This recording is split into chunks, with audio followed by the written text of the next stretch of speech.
Tu as déjà ressenti une pression énorme en trading, pris un trade impulsif et regretté juste après? Sache que le trading, ce n'est pas une question que de stratégie, mais surtout de psychologie. Bonjour à tous, j'espère que vous allez tous très bien. Aujourd'hui, on va voir les 7 pièges psychologiques qui ruinent les traders.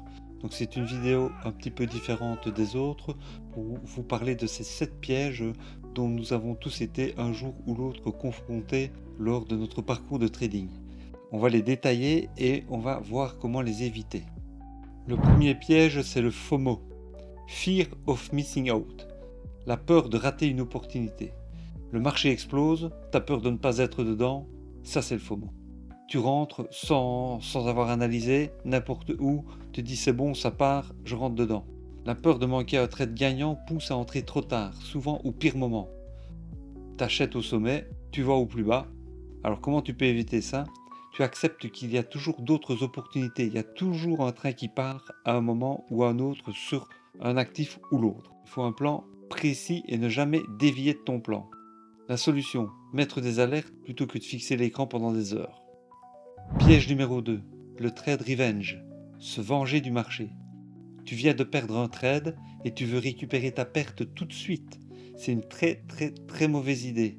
En effet, après une perte, certains traders forcent un trade pour se refaire.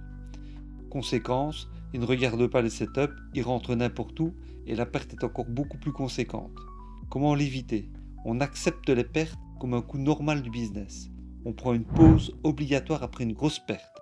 Avoir une règle stricte, ne jamais trader sous l'émotion. Il faut distinguer la raison et l'émotion. Il faut s'éloigner des émotions en trading. Le piège numéro 3, l'overconfidence, l'excès de confiance. Tu viens d'enchaîner 5 trades gagnants et tu penses être intouchable. Attention! Qu'est-ce que c'est que l'overconfidence exactement? Après plusieurs succès, un trader surdimensionne ses positions et prend plus de risques. Il a trop confiance en lui. On se dirige vers un drawdown violent, car on ne suit plus son plan. Comment l'éviter?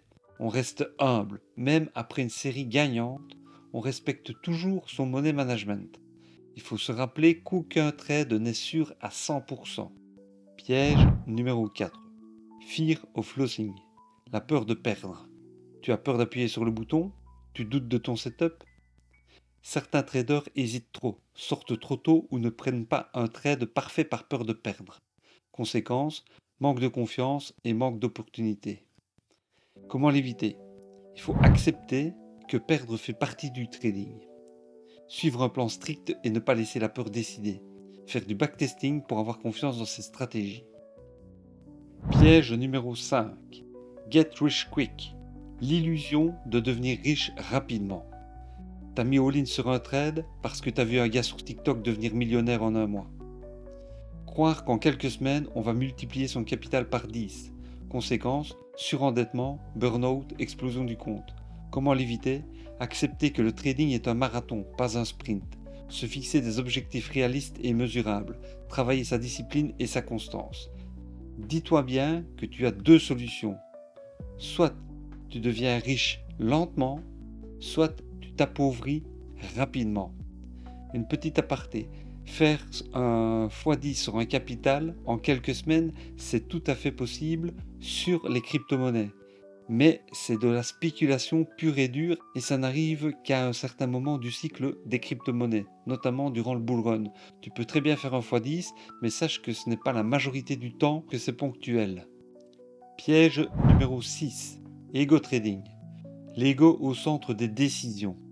Ta raison et le marché a tort. Mauvaise mentalité. En raisonnant de la sorte, tu ne seras jamais rentable. Définition, refuser d'accepter qu'on a fait une erreur et donc laisser courir une perte. Conséquence, ne pas couper une mauvaise position et tout perdre. Comment l'éviter?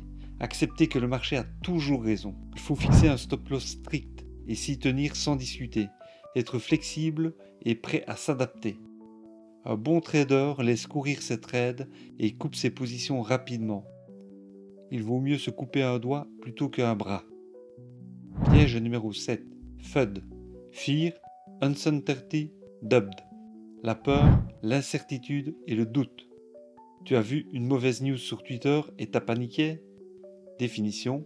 Être influencé par les rumeurs, la peur ambiante et les médias. Conséquence, prendre des décisions irrationnelles basées sur des émotions. Comment l'éviter? Se baser sur son analyse et non sur les news. Ne pas écouter les avis externes non vérifiés. Toujours vérifier les sources avant d'agir. De toute façon, en SMC, la structure nous dit la plupart du temps où ça va aller, quelle que soit la news. Parfois, il peut y avoir une bonne news et la structure chute. Parfois, il peut y avoir une mauvaise news et la structure monte. À retenir. Le FOMO te fait perdre de l'argent. Le trade revenge est ton pire ennemi. Il faut éviter l'overconfidence après des gains. La peur de perdre bloque ton évolution. L'illusion du get rich quick ruine les débutants. L'ego trading te fait exploser ton compte. Ne pas tomber dans le FUD. Voilà, j'espère que cette vidéo vous aura un petit peu ouvert l'esprit par rapport à la psychologie du trading. Si vous avez aimé, n'hésitez pas à mettre un like, de vous abonner à la chaîne si ce n'est pas encore déjà fait. Et moi je vous dis merci d'avoir regardé et à très vite pour une future vidéo. Ciao ciao.